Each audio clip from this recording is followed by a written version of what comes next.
자, 오늘 또 우리 중학교 1학년 수학을 사랑하는 친구가 또 수학의 몇 가지 개념에 대해서 또 같이 나누도록 하겠습니다. 오늘 에라토스테네스의 체, 소수 찾기인데요. 자, 한번 설명해 주실 수 있을까요?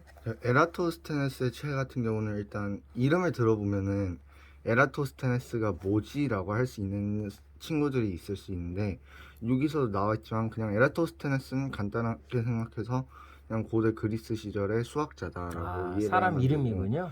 이 에라토스테네스의 체라는 게 사실은 자연수 내에서 소수를 찾는 방법이에요. 네. 근데 그 방법을 이제 처음으로 생각해낸 사람이 에라토스테네스다 보니까 그 에라토스테네스의 이름을 따서 여기에 체라고 이름을 붙인 거고, 일단 이 이름의 뜻만 간단하게 생각해 보면은 이 체가 실제로 우리가 음식을 만들 때나 무엇을 만들 때 뭘 걸러내기 위해서 쓰는 체랑 똑같거든요. 네, 그럼 여기 그림에 나온 요거 말하는 거거든요. 말하는 거죠. 네. 그게 똑같은데, 네. 그러니까 실질적으로 소수와 합성수를 분리하기 위해서 소수만 얻기 위해서 합성수를 하나하나 걸러내는 그런 과정을 실질적으로 의미하는 게 에라토스테네스의 체여서, 사실 이름만 들어도 어느 정도 느낌은 알 수 있는 거죠. 일단 여기 방법은 나와 있긴 한데, 여기서 1은 소수가 아니므로 지우고, 네. 남은 수 중 가장 작은 수 2를 남기고 2의 배수를 모두 지운다.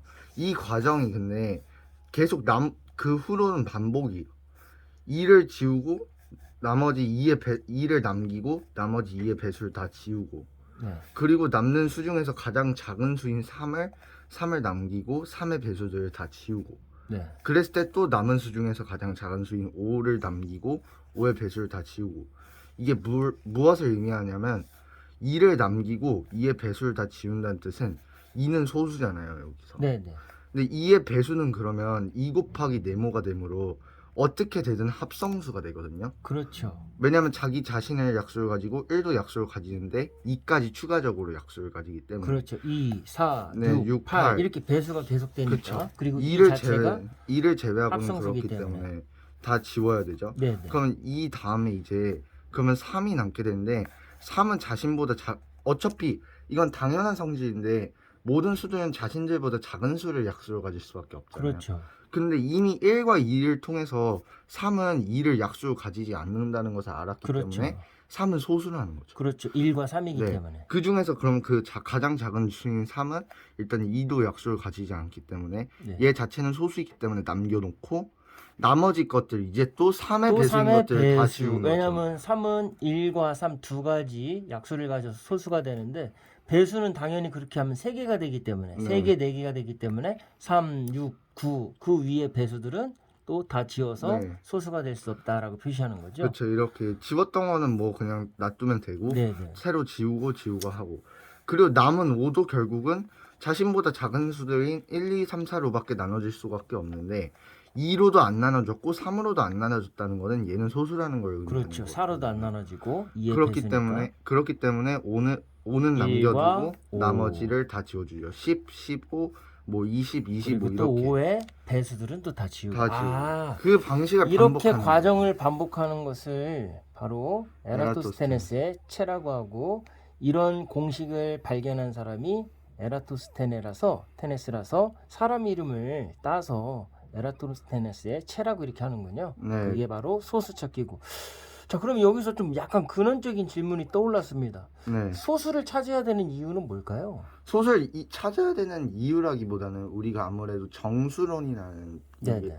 수학 내에서도 되게 다양한 학문으로 나뉘는데, 네. 그 내에서 정수론이라는 학문인데 이게 수에 대해서 알아보는 학문이에요. 아. 근데 그냥 수를 알기보다는 사실 소수라는 게 그냥 자연수 중에서도 굉장히 독특한 특징을 가지고 있거든요. 그렇죠. 왜냐면 1보다 큰 자연수 중에서 1과 그 자신만의 약수로 가지는 수, 그렇죠. 약수를 2개만 가지는 수기 그렇죠. 때문에 굉장히 특이해요. 그래서 그 성질을 가지는 소수만을 일단 찾아보려는 노력이 있었던 거고, 또 하나의 이유가 있는데, 네. 여기 보면은 소수에게 쓰는 무수히 많음을 알려져 있고 지금도 소수를 찾는 연구가 계속되고 있다라고 되어 있는데, 이게 유클리드라는 이제 기하학 원론이라는 책을 쓴 대단한 기하학자가 있어요. 고대 기하학을 이제 성립한 사람인데, 네네. 이 사람이 기하뿐만 아니라 소수에게 쓴 무수히 많음까지 증명을 해냈어요. 네. 비류법이라는 방법이 있는데 그 방법을 통해서 증명을 했거든요. 네. 사실 이거는 어려운 증명은 아니기 때문에 그렇죠. 고등학교 수준의 그 지식만 알아도 할 수는 있긴 하지만 하여튼 여기서는 할 수 없고 일단 소수의 개수는 무수히 많으면 알려져 있긴 했지만 그 이전에 같은 경우는 네. 소수의 개수가 무한히 많은지를 모르잖아요. 그렇죠. 증명을 못했죠. 못하기 때문에 어떻게 그냥 임시 방편으로 최대한 소수의 개수를 찾아보고 소수가 얼마나 있는지 찾아보고 그렇죠. 그 빈도수가 얼마나 점점 줄어가는지. 왜냐면 저희야 이미 소수의 개수가 무한하다는 걸 아니까 따로 소수의 개수가 유한한가라는 생각을 하진 않는데 네. 그때 당시에는 계속 1에서 100, 뭐 100에서 200, 200에서 300 하면서 점점 빈도수가 어떻게 줄나를 찾아보고 있는 당시였어서 자, 그래서 보면 네. 정리를 해보면 이 사람이 이 에라토스테네스의 체라는 이 공식을 발견을 해서 어떻게 보면 소수 찾기를 쉽게 이제 설명을 한 거잖아요. 네, 그 다음에 아까 말씀하신 유클리드, 네, 자, 유클리드. 기하학자 유클리드가 이 소수는 무한하다고 증명을 한 거잖아요. 네. 우리는 일반적으로 그냥 그럴 것이다라고 가늠만 하지 이게 확실하게 논리적으로 증명하기까지는 되게 어려운 거거든요. 그런 것들을 제가 알 수 있었고, 자, 그러면 우리 또 한 가지 궁금한 게 뭐냐면, 자, 소수는 무한해서 아직도 소수를 찾는 연구가 계속되고 있고, 또 무슨 생각이 들었냐면 원주율 구할 때 네. 3.14 해갖고 파이가 아직도 지금 슈퍼컴퓨터가 네. 돌고 있잖아요. 네. 자, 그러면 마찬가지로 그거를 계속 찾고 연구하는 이유가 뭘까요? 소수 자체를 계속 찾는다기보다는 일단 옛날 같은 경우는 아까도 말했지만 그 빈도수를 찾는 데 이제 의미가 있었다면 지금과 같은 경우는 이제 소수와 관련된 다양한 정리 또는 추측 같은 게 있어요, 정수론에서. 네. 예를 들어서 골드바의 추측이라는 이제 수학계 최대 난제 세 개 중 하나라고 뽑히고 있고 그런 골드바의 추측도 있고 하는데 이제 소수와 관련된 대단한 이제 정수론과 대수학을 연결하든 다른 학문들을 연결해주는 대단한 정리들이 많기 때문에 그런 소수와 관련된 정리 또는 추측을 증명해내기 위해서라도 더 이제 소수에 대해서 가까워지려 하는 것이죠. 그렇군요. 자, 우리가 언뜻 생각할 때 상식적으로는 저런 거 해서 뭐 밥 먹여주나? 뭐 세상에 무슨 도움이 될까? 언뜻 이렇게 생각할 수 있지만 그것들을 무한하다는 것을 증명하는 과정을 통해서 인간이 어떻게 보면 되게 합리적이고 그 다음에 새로운 어떤 세상에 대해서 그거를 대처할 수 있는 힘도 생기고 이런 식으로 조금 정리를 하면 될 것 같네요. 학문을 해야 되는 이유에 있어서. 네. 그러면 마찬가지로 우리 소수 얘기를 했는데 원주율을 왜 계속 그렇게 확인하려고 하는 걸까요? 원주율은 사실 지금은 거의 확인하려 한다기보다는 옛날에도 비슷한 거예요. 얘가 과연 어디까지 나아갈까? 그러니까 얘는 나중에 배울 개념이겠지만 이게 무한소수인데 순환하지 않아요. 그러니까 순환하지 않다는 그렇죠. 뜻은 이 소수점 계속 뒤에 변화되는 있는 수가 거잖아요. 계속 규칙 없이 막 나간다는 그렇죠. 뜻이거든요. 어떤 리듬을 갖지 않고 그렇죠. 계속 뻗어나가죠. 근데 얘를 정확하게 딱 떨어지게 결국은 수로 나타낼 수 있을까라는 생각을 했던 거예요. 왜냐면 옛날 수학자들은 뭐 분수 또는 소수 또는 그냥 자연수로 나타나지 않는 수를 굉장히 불편하게 여겼어요. 그렇죠. 딱 안 떨어지니까. 안 떨어지니까. 그래서 최대한 하려 했던 건데 지금과 같은 경우는 이미 알아낸 상태예요. 그것도 여러 가지 방법을 통해서 이 무한하다는 거를 그런 걸 초월수라고 하는데 얘가 이제 딱 떨어지게 나타낼 수는 없다. 그럼 소수의 이제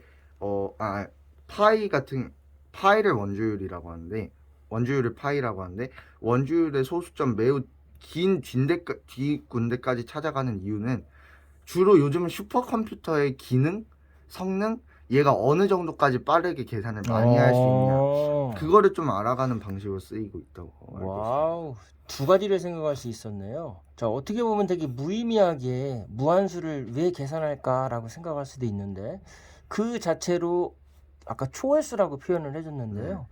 인간의 한계에 대해서도 한번 자각할 수 있고 우리가 숫자를 꼭 무슨 계산을 이용해서 하는 건 아니니까 그 다음에 어떤 예를 들면 뭐 슈퍼컴퓨터의 기능을 확인하는데도 쓸 수가 있고 얼만큼 빨리 그거를 계산할 수 있는지 그런 식으로 또 생각을 돌리면 우리가 수학이 어렵다고만 생각하지만 거기에 대해서 또 배움의 이유를 찾아볼 수 있겠네요. 네.